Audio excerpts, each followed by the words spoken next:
governance, what Nigeria needs.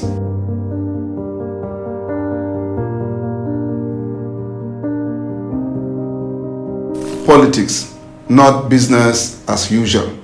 This is podcast 6 of this Hosea Development and Leadership Foundation, and we are taking this right in order to bring to people, political leaders and aspiring political leaders, the things that can make for effective leadership. Nigerians and the world at large should want leaders with integrity, which is one of the major means of stable governance that expands individual liberty all over the world. This cannot be doubted.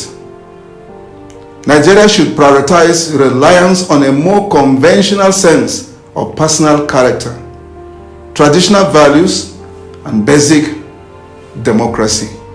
Sometimes you can have monarchy in disguise, and people will give it democracy. Sometimes you can have some form of government or types of government that is indescribable, and people will tag it democracy simply because they need the system as a means to getting to what they want.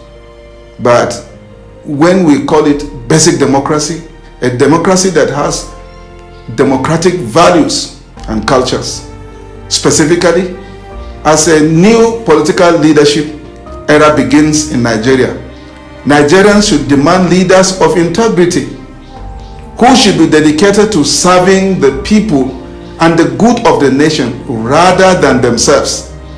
How many times can we make the same mistake? One mistake too many. How can we justify when we repeat history? From 1960 to today, there's not much to give, given the quantum, the size, the amount of resources that has been expended, and the political leadership that we have, this country has had. But we need to say politics, governance, not business as usual. And when it comes to the kind of government Nigeria needs, Nigerians should choose stability that is rooted in constitutional principles and freedom for people to live, people to worship, and raise their families as they choose. It's very important. Nigeria must be united in its choice for an end to political polarization and infighting, and that is fed up with leaders who push policies that don't represent the values of the people they represent.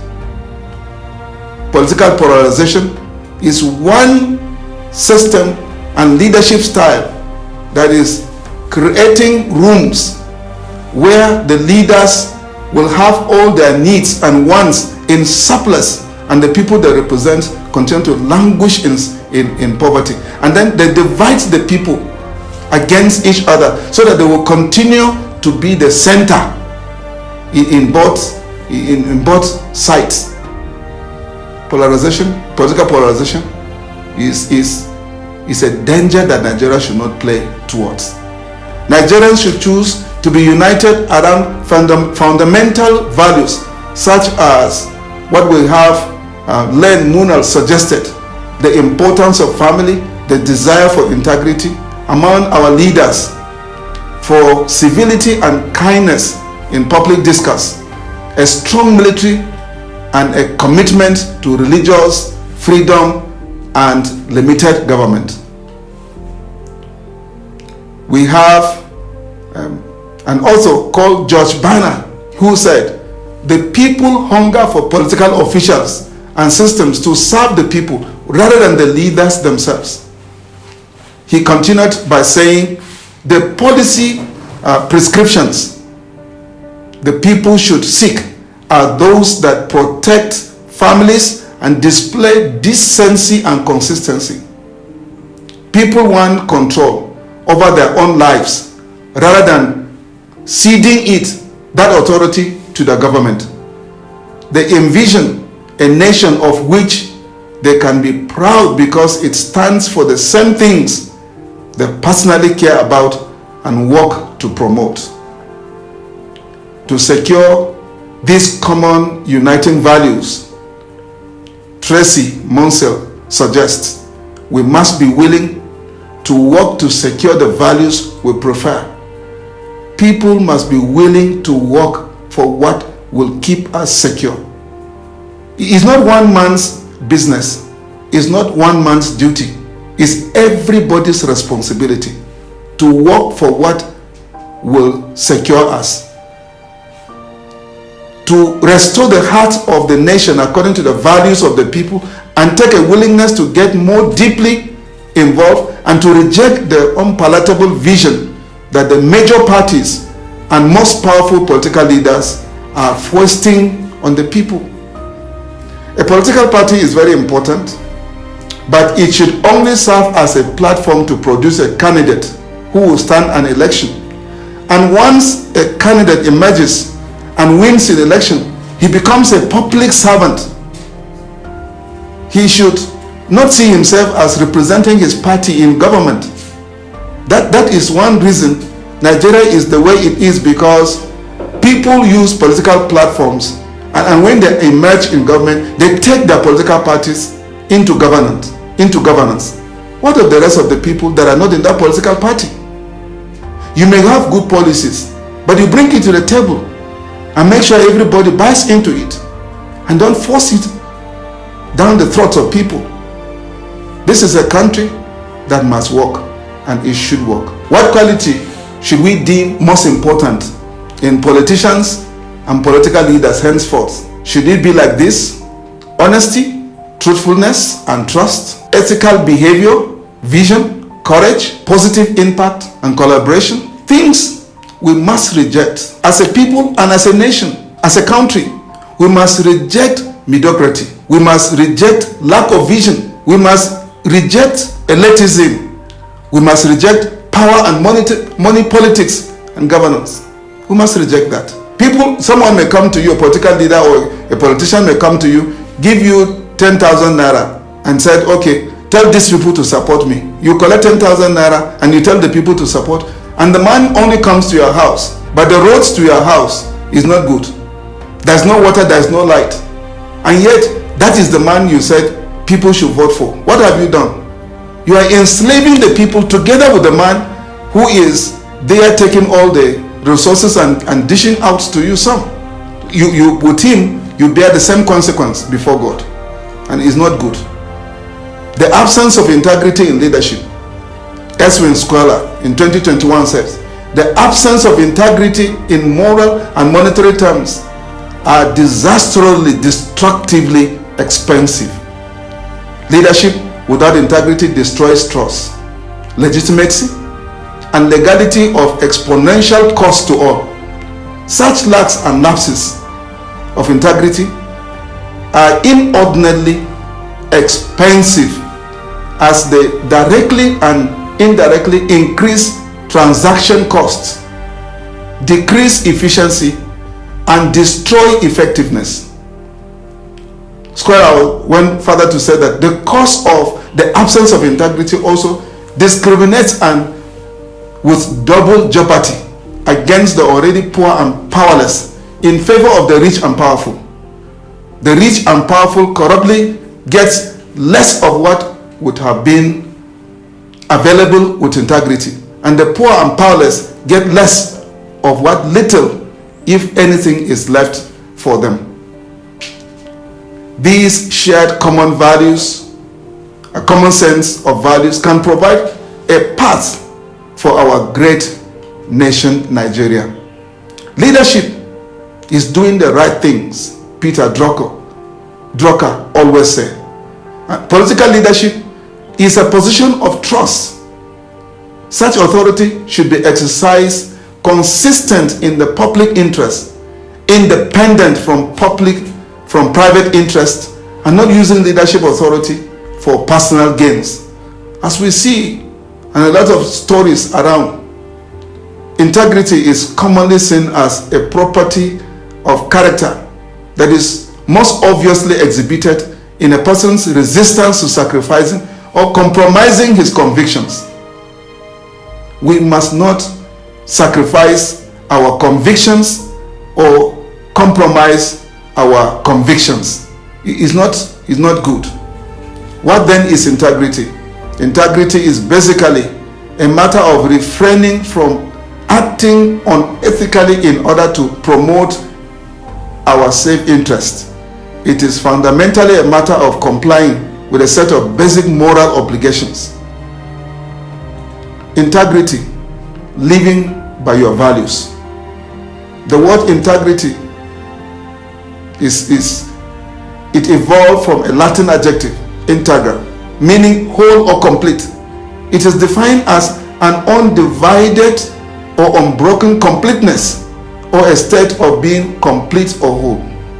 When used to describe a person, integrity refers to the concept of living by one's values and principles. And in this sense, completeness is a comprehensive framework of beliefs, moral principles, ethics, and standards.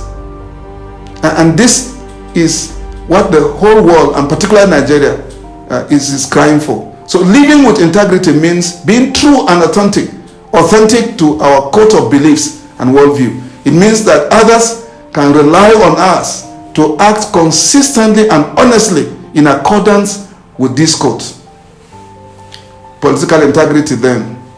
From what then is political integrity? From the negative end, the inability of public officials to accord with a minimal set of moral standards. The claim, in effect, is that these politicians lack integrity because they prioritize their own self-interest over the basic moral minimum expected of people who hold offices, public offices. How to identify politicians with integrity?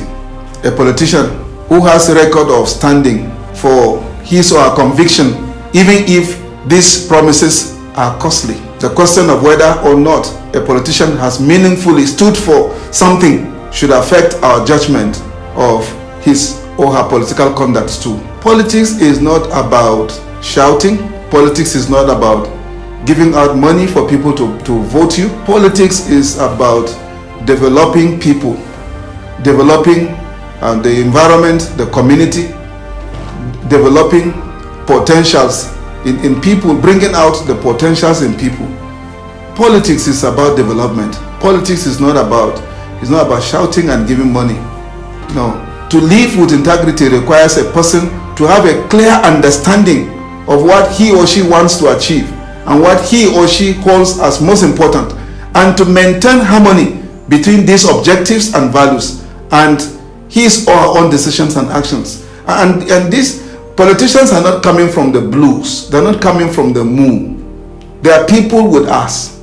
If we are sincere and we want to help ourselves and help our generation to come, we can say the truth and live the truth and be the truth that we know.